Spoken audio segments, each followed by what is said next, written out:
இன்றைய முருகன் வார்த்தை: ஒரு நல்ல செயல், ஒரு நல்ல வார்த்தை, ஒரு சின்ன முயற்சி, இது எல்லாம் உடனே பலன் தராது. விதை போட்ட உடனே மரம் வளராது.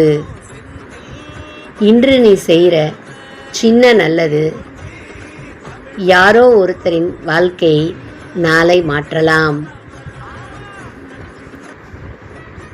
உடனே பலன் வரலன்னு நிறுத்தி விடாதே. விதை போடு, தினமும் தண்ணீர் ஊற்று. வளர்ப்பது முருகன் வேலை. வேல்வேல் முருகா, வெற்றிவேல் முருகா. முருகன் நினைத்ததை செய்வார்.